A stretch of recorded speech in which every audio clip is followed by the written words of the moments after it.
Hello all, welcome to Toppers World. ഇന്ന് നമ്മൾ നോക്കാൻ പോകുന്നത് 1ാം ക്ലാസ്സിലെ കൂട്ടുകാരുടെ ഉദ്ഗ്രഥനമാണ്. 3ാം ദിവസം. ഓക്കെ, അപ്പോൾ ഇത് മോഡൽ എക്സാം ആയിട്ട് എടുക്കുക. 2024-25 ചോദിച്ച ചോദ്യങ്ങളുടെ ഉത്തരങ്ങളാണ്. അപ്പം നിങ്ങൾക്ക് ഓൾമോസ്റ്റ് ഏകദേശം ഇതുപോലുള്ള ചോദ്യങ്ങൾ തന്നെ ആയിരിക്കും ഈ എക്സാമിനും വരാൻ പോകുന്നത്. അപ്പം എല്ലാ 1ാം ക്ലാസ്സിലെ കൂട്ടുകാരും എന്ത് ചെയ്യുക, ഇതിൽ ഏതൊക്കെ ചോദ്യങ്ങളാണ് ചോദിച്ചിരിക്കുന്നത് നോക്കുക, അതേപോലെ പഠിച്ചിട്ട് പോകാൻ വേണ്ടി ശ്രമിക്കുക. ഇതേ മോഡലിൽ തന്നെ ആയിരിക്കും നിങ്ങൾക്ക് എന്ത് വരിക, ചോദ്യപേപ്പർ വരാൻ പോകുന്നത്. അപ്പം നമുക്ക് നോക്കാം. ക്ലാസ്സിലേക്ക് പോകുന്നതിന് മുമ്പ് നമ്മുടെ ഈ ചാനൽ ആദ്യമായി കാണുന്നവരാണ് നിങ്ങളെങ്കിൽ സബ്സ്ക്രൈബ് ചെയ്തൊന്ന് സപ്പോർട്ട് ചെയ്യുക. അതുപോലെ തന്നെ ക്ലാസ്സുകൾ നിങ്ങൾക്ക് ഉപകാരപ്പെട്ടു എന്ന് തോന്നുകയാണെങ്കിൽ ലൈക്ക് ചെയ്യാനും ഷെയർ ചെയ്യാനും മറക്കരുത്. അപ്പോൾ നമുക്ക് നോക്കിയാലോ. ഉദ്ഗ്രഥനം 3ാം ദിവസം. പ്രവർത്തനം 10 വായിക്കാം, പാടാം, എഴുതാം. പൂവിനെ കുറിച്ച് പാടൂ. അപ്പോൾ ഇവിടെ ഒരു പൂവാണ്. പല നിറത്തിൽ ടിയ ടിയ, പല മണത്തിൽ ടിയ ടിയ. വണ്ടിൻ്റെ കൂട്ടുകാർ ടിയ ടിയ, ചെടിയിൽ വിരിയുന്നു ടിയ ടിയ. ഓക്കെ, പൂമ്പാറ്റയെക്കുറിച്ച് നമ്മൾ എഴുതണം. പല നിറത്തിൽ ടിയ ടിയ, പല വലുപ്പത്തിൽ ടിയ ടിയ. പൂവിൻ്റെ കൂട്ടുകാർ ടിയ ടിയ, പാറിപ്പറക്കുന്നു ടിയ ടിയ. ഇതുപോലെ നിങ്ങൾക്ക് എഴുതാവുന്നതാണ്. അപ്പം നിങ്ങൾക്ക് വരികൾ പൂർത്തിയാക്കാൻ ഒരു ചോദ്യം ഉണ്ടായിരിക്കും കേട്ടോ. അപ്പം അതുപോലെ പഠിച്ചിട്ട് പോവുക. പ്രവർത്തനം 11, ചിത്രങ്ങൾ നമ്മൾ എണ്ണിയിട്ട് എഴുതണം. അപ്പം നമുക്ക് ആദ്യം എത്ര പൂമ്പാറ്റകൾ ഉണ്ട് എന്നൊന്ന് എണ്ണാം കേട്ടോ. പൂമ്പാറ്റകൾ ഇതാ. പൂമ്പാറ്റ ഞാൻ ചുവപ്പിലാണ് എണ്ണാൻ പോകുന്നത്. ഇതാ 1, 2, 3, 4, 5, 6, 7 പൂമ്പാറ്റ. അടുത്തത് പൂക്കൾ എണ്ണാട്ടോ. അപ്പം 7 നമ്മൾ ഈ ബോക്സിൽ എഴുതുക. അടുത്തത് എന്താ എണ്ണാൻ പോണത്? അടുത്തത് നമ്മൾ എണ്ണാൻ പോകുന്നത് പൂക്കളാണ്. ഇതാ 1, അത് നീലയിലാണ് ഞാൻ എഴുതുന്നത് കേട്ടോ. 2, സോറി പച്ചയിൽ. 1, 2, 3, 4, 5, 6, 7, 8, 9, 10, 11, 12 പൂക്കളുണ്ട് കേട്ടോ. നെക്സ്റ്റ് നക്ഷത്രങ്ങളാണ്. നക്ഷത്രങ്ങൾ നമുക്ക് വേറൊരു കളറിൽ എണ്ണാം കേട്ടോ. ഏത് കളറിൽ എണ്ണാം? നക്ഷത്രങ്ങൾ നമ്മൾക്ക് ഈ നീല കളർ എടുക്കാം. നക്ഷത്രങ്ങളാണ് 1, 2, 3, 4, 5, 6, 7, 8, 9 നക്ഷത്രങ്ങൾ. ചിത്രങ്ങളുടെ എണ്ണം ചെറുതിൽ നിന്ന് വലുതിലേക്ക് എഴുതൂ. ഏറ്റവും ചെറിയ നമ്പർ ഏതാ? 7. അത് കഴിഞ്ഞിട്ടുള്ള നമ്പർ ഏതാ? 9. അത് കഴിഞ്ഞുള്ള നമ്പർ 12. ഇങ്ങനെ ചെറുതിൽ നിന്ന് വലുതിലേക്ക് നിങ്ങൾക്ക് എഴുതാവുന്നതാണ്. അടുത്ത ചോദ്യം എന്താ? നക്ഷത്രങ്ങളുടെ എണ്ണത്തേക്കാൾ എത്ര പൂക്കളാണ് കൂടുതലുള്ളത്? നക്ഷത്രങ്ങളുടെ എണ്ണം 9 അല്ലേ? പൂക്കളുടെ എണ്ണം 12. അപ്പം എത്ര എണ്ണം ഇവിടെ കൂടുതലുണ്ട്? 9 കഴിഞ്ഞ് എത്ര വരുമ്പോഴാണ് 12? 10, 11, 12 അല്ലേ? 3 നമ്പർ വരുന്നുണ്ട് അല്ലേ? അപ്പം നിങ്ങൾക്ക് മൈനസ് ചെയ്യാൻ അറിയോ? നിങ്ങൾക്ക് കുറയ്ക്കാൻ അറിയുമെങ്കിൽ നിങ്ങൾ കുറച്ചെഴുതുക കേട്ടോ.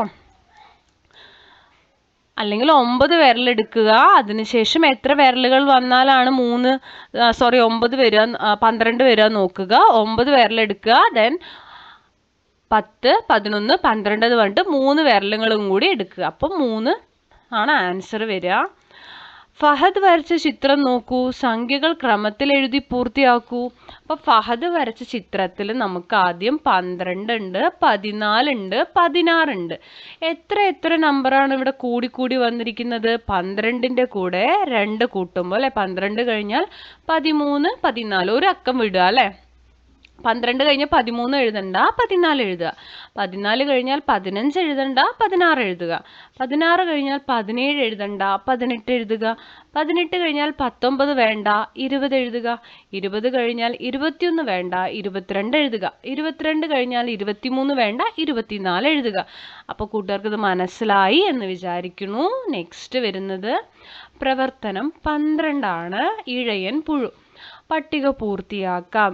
കാലില്ലാത്തവ, 4 കാലുള്ളവ, 6 കാലുള്ളവ, ഒത്തിരി കാലുള്ളവ. അപ്പൊ കാലില്ലാത്ത ജീവികളാണ് പാമ്പ്, ഒച്ച്. നിങ്ങൾ കണ്ടിട്ടുണ്ടല്ലോ പാമ്പിനെയൊക്കെ. പാമ്പ് എഴഞ്ഞല്ലേ പോവാറ്, പാമ്പിന് കാലുണ്ടോ? ഇല്ല. അതുപോലെ ഒച്ചും എഴയാണ്, ഒച്ചിന് കാലുകളില്ല കേട്ടോ. അടുത്തത് 4 കാലുള്ളവ. 4 കാലുള്ള ജീവികളുടെ പേരാണ് കേട്ടോ. പശു, അതുപോലെ തന്നെ മുയൽ, നായ, തവള. ഈ താഴെ തന്നിരിക്കുന്ന ചിത്രങ്ങളിലുള്ളവരെ തന്നെയാണ് നമ്മൾ എടുത്ത് എഴുതുന്നത്. 6 കാലുള്ളവ. ഇതിൽ 6 കാലുള്ളവ നമുക്ക് തേനീച്ചയും ഉറുമ്പുമാണ്. നമുക്ക് തന്നിരിക്കുന്ന ചിത്രത്തിൽ നിങ്ങൾ നോക്കൂ, ദാ 3 6 ഉറുമ്പിന്. അതുപോലെ ദാ ഇവിടെ എന്താണ്, തേനീച്ചയ്ക്കും ഈ പറയുന്ന പോലെ തന്നെയാണ് 6 കാലാണ് വരിക കേട്ടോ. ഇതാ തേനീച്ച. അടുത്തത് ഒത്തിരി കാലുള്ളവയാണ് ചിലന്തി. നമുക്ക് എണ്ണാൻ പറ്റില്ല, ഒരുപാട് കാലുണ്ടാവും. ദാ തേരട്ട, ഒരുപാട് കാലുണ്ട്. പഴുതാരയ്ക്കും ഒരുപാട് കാല്. ഇത് പഴുതാരയാണ്, ഇതാണ് തേരട്ട കേട്ടോ. ഇതിനെല്ലാം ഒരുപാട് കാലുണ്ട്. ഞണ്ടിനും ഒരുപാട് കാലുകൾ ഉണ്ടായിരിക്കും. അപ്പോൾ അത് നമ്മൾ ഇതിലെടുത്ത് എഴുതിയിട്ടുണ്ട്. നെക്സ്റ്റ് വരുന്നത് ചിത്രങ്ങൾ നോക്കിക്കോളൂ നിങ്ങൾ. ഫഹദ് വരച്ച ജീവി ഏത് ഇനത്തിൽ പെടും എന്നാണ് ചോദ്യം. ഫഹദ് വരച്ചത് ഏത് ഇനത്തിലാണ് പെടുക? ഈ ഒത്തിരി കാലുള്ളവയിലാണ് ഫഹദ് വരച്ച ചിത്രങ്ങൾ പെടുക കേട്ടോ. അപ്പൊ 4 കാലുള്ള ജീവിയാണ് ദാ ഇത്. 1 2 മുയലുണ്ട്, നായയുണ്ട്, പശു ഉണ്ട്, തവള. ഇവർക്കൊക്കെ 4 കാലാണ്. അപ്പൊ ഇതുപോലെ എടുത്ത് എഴുതാൻ വേണ്ടിയിട്ട് ശ്രമിക്കുക.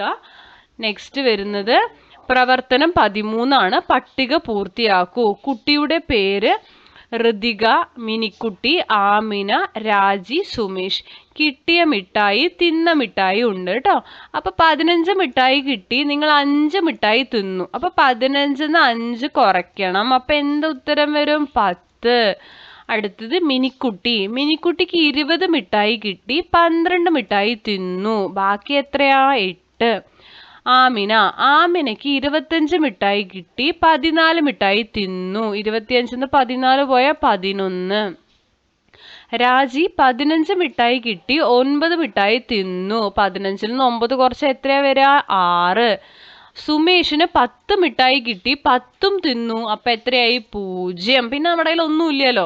അപ്പൊ ഇതുപോലെ നിങ്ങൾക്ക് എങ്ങനെയാണോ ടീച്ചർമാര് പറഞ്ഞു തന്നിരിക്കുന്നത് അതുപോലെ തന്നെ നിങ്ങൾ കുറയ്ക്കാൻ വേണ്ടി ശ്രമിക്കണേ. അപ്പൊ ഇന്ന് ഇത്രയുമാണ് നമ്മുടെ ക്ലാസ്സിൽ ഉൾപ്പെടുത്തിയിരിക്കുന്നത്. ക്ലാസ്സുകൾ ഇഷ്ടപ്പെട്ടെങ്കിൽ ലൈക്ക് ചെയ്യണം, ഷെയർ ചെയ്യണം, സബ്സ്ക്രൈബ് ചെയ്യണം. എല്ലാ വിഷയങ്ങളുടെയും എല്ലാ സബ്ജക്ട്സിൻ്റെയും മോഡൽ ചോദ്യപേപ്പറുകൾ നമ്മുടെ ചാനലിൽ നമ്മൾ ഉടനെ തന്നെ അപ്ലോഡ് ചെയ്യുന്നതായിരിക്കും. ക്ലാസ് 1ന്റെ ആനുവൽ എക്സാം എന്ന് പറയുന്ന പ്ലേലിസ്റ്റ് ചെക്ക് ചെയ്താൽ നിങ്ങൾക്ക് ലഭിക്കും കേട്ടോ. അപ്പോൾ എല്ലാവരും തുടർന്ന് വാച്ച് ചെയ്യുക, നിങ്ങളുടെ കമൻറ്റുകൾ അറിയിക്കുക. Thank you for watching.